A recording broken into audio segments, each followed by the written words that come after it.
dedicated and vibrant public service is good for the country.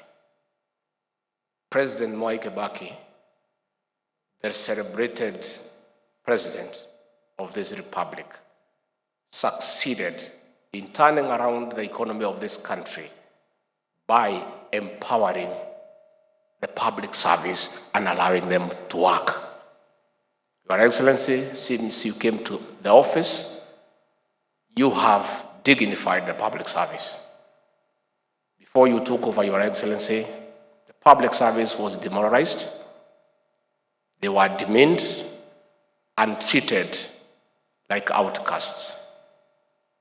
Your Excellency, in the last 5 years, senior civil servants were harassed, hounded, and treated like criminals. We have the celebrated and infamous case of Kamau Thuge, who was the PS National Treasury, who was harassed by junior police officers in full glare of cameras, marched from 10th floor of the Treasury downstairs by constables, put in a vehicle, locked up, only for them later to say he had no case. He had already been demeaned before his family, his friends, and society.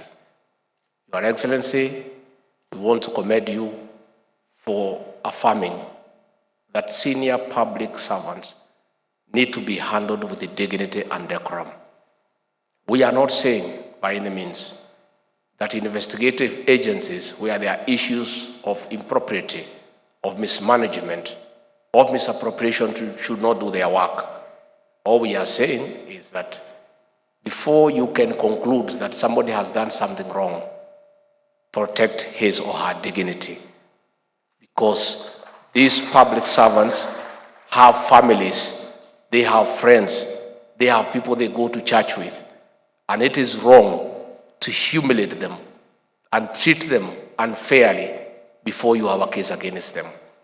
Your Excellency, since you came to office, this has not happened, and we want to urge all those who are interacting with our public servants to accord them due respect and dignity, because these are the people who are the engine of your development. Finally, Your Excellency, I invite all the public servants to take time to read, understand, digest the Kenya Kwanza manifesto, the plan, so that they understand your vision, they understand your programs, and they understand the bottom-up economic transformation agenda as your tool of developing this country.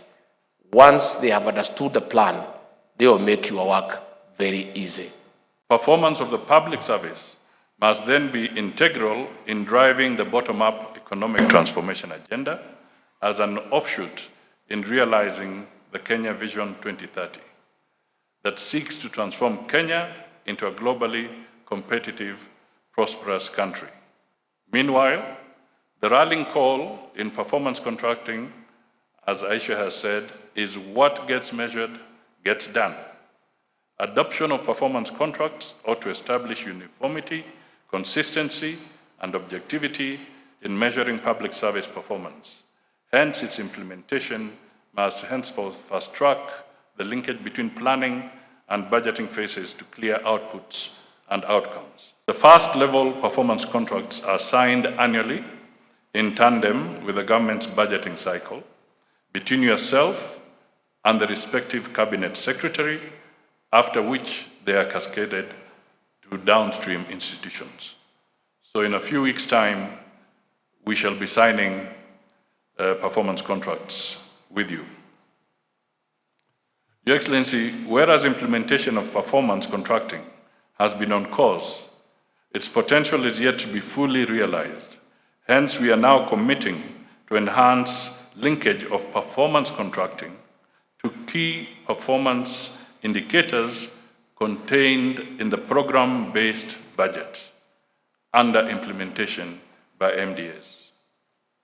Your Excellency, the role of public servants is to facilitate government to implement its policies, programs and deliver services to wananchi on a value for money basis. Consequently, performance targets must advance the country's development agenda. For this reason, and through Your Excellency, I direct that the performance contracts for Cabinet Secretaries be aligned to the key government priorities as contained in the program-based budget and cascaded downwards to ensure that all public servants are working towards the common good of the country. The Kenya Vision 2030 guides the development of a robust, well-functioning, citizen-focused, and result-oriented public service as a key foundation for economic growth. To this end, your government is committed to facilitating creation of an environment that fosters Kenya's transformation process as envisaged in the bottom-up transformation agenda and the Kenya Kwanza manifesto. This will be done by sustaining the upscaling of gains made through the deepening of devolution, public sector reforms, and enhanced infrastructure development to spur socioeconomic development. Your Excellency, performance contracting has increasingly become an important tool for improving public sector performance. If implemented well, it is an instrument that should assist the country achieve its long-term economic development policy goals. To this extent, performance contracting has been embedded in the public service for 19 years now and codified through the Public Service Commission Performance Management Regulations of 2021 as a means of managing performance in the public service.